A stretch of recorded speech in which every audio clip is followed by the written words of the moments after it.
Hello friends, I welcome you all in maths by Avinash Kanpure. तर पहा, आपण डेली एक जे कन्सेप्टची सिरीज चालू केली आहे, ज्यामध्ये आपण टी-सी-एसने घेतलेले जे क्वेश्चन्स आहेत, तर तर ते क्वेश्चन आपण कन्सेप्टच्या माध्यमातून शिकत आहोत.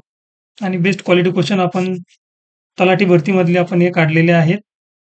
आणि ज्याही टी-सी-एसने एक्झाम घेतल्यात, तर त्याच्यातून आपण हे क्वेश्चन काय करत आहोत, काढत आहोत. ज्याच्या माध्यमातून तुमच्या कन्सेप्ट क्लिअर होतील. तर पहा, हा क्वेश्चन आहे टाइम स्पीड अँड डिस्टन्स मधील ट्रेन या घटकामधला हा काय क्वेश्चन आहे पहा.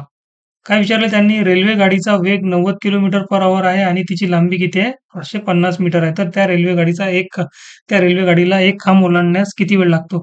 सर्वात आधी आपल्याला हे माहित पाहिजे की रेल्वे गाडीला एखादा खांब ओलांडायचा आहे, म्हणजे त्या रेल्वे गाडीला स्वतःची जेवढी लांबी आहे तेवढं अंतर चालायचं असते. जर हा असा एखादा जर असा खांब असेल, हा काय आहे? एखादा खांब आहे आणि रेल्वे गाडी हे काय आहे? हे रेल्वे गाडी आहे.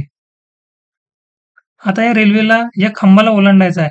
आता हे किती आहे? या रेल्वे गाडीची लांबी यांनी 550 मीटर काय आहे? दिलेली आहे. आता जेव्हा हे 550 मीटरची रेल्वे गाडी या खांबाला इथून पूर्ण क्रॉस करेल आणि इकडे येईल, तेव्हाच आपण असं म्हणणार की या रेल्वे गाडीने त्या खांबाला पूर्ण क्रॉस केलेला आहे. ठीक आहे?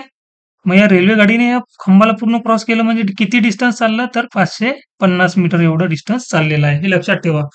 आता रेल्वेची लांबी मीटरमध्ये आहे आणि रेल्वेचा जो वेग आहे तो काय आहे? किलोमीटर पर हॉवरमध्ये. आता मग रेल्वेचा जो वेग आहे 90 किलोमीटर पर हॉवर, त्याला आपण मीटर पर सेकंदमध्ये करू. त्यासाठी आपण 518 ने मल्टिप्लाय करत असतो. 18×5 90 म्हणजेच 5×5 मीटर पर सेकंदचा काय आहे? स्पीड आहे, वेग आहे.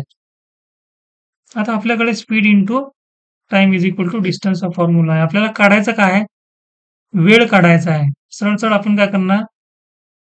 डिस्टन्स अपॉन स्पीड म्हणजे अंतर भागीला वेग.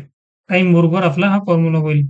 याला सॉल्व्ह करायसाठी आपल्याला काय करणार? डिस्टन्स किती चालायचा आपल्याला? 550 मीटर आणि वेग किती आहे आपला? तर 25 आहे. आता याला सॉल्व्ह केल्यानंतर आपल्याकडे काय येईल? 25 दुनी 50 आणि 25 दुनी 50 सेकंद येतील. ठीक आहे? आणि हेच आपलं काय आन्सर आहे. आता हा बेसिक फॉर्म्युला आहे. याला आपण असं नाही म्हणणार की आपण फॉर्म्युला लिहित फक्त कन्सेप्ट शिकत आहोत, हा फॉर्म्युला येतीलच नाही. माझा म्हणायचा उद्देश आहे की हे जे बेसिक प्रत्येक चॅप्टरचा एक बेसिक फॉर्म्युला असते, तो आपल्याला माहीत पाहिजे, ज्याच्यावर तो चॅप्टर आधारित असते. ठीक आहे? तर कन्सेप्ट जर तुम्हाला आवडली, व्हिडिओ आवडला तर व्हिडिओ शेअर नक्की करा. Thank you friends. येणाऱ्या तुमच्या ज्या आता टी-सी-एस वगैरेच्या जेवढ्याही टी-सी-एस, आय-बी-पीएस एक्झाम कंडक्ट करेल किंवा वन डे एक्झाम्स आहेत, तलाठी भरती असू द्या किंवा इव्हन पोलीस भरती, एम-पी-एस-सी जरी असेल, तरी तुम्हाला ह्या कन्सेप्ट फार युजफुल ठरतील आणि मला नाही वाटत की याच्या पलीकडे, या कन्सेप्टच्या पलीकडे काही नाही विचारतील. तुमच्या कन्सेप्ट क्लिअर असतील तर ऑब्व्हियसली तुम्हाला 101% तुम्हाला मार्क्स मिळतील एक्झाममध्ये. चॅनलसोबत जोडून राहा. तुम्हाला असेच डेली कन्सेप्ट मिळत राहतील. Thank you.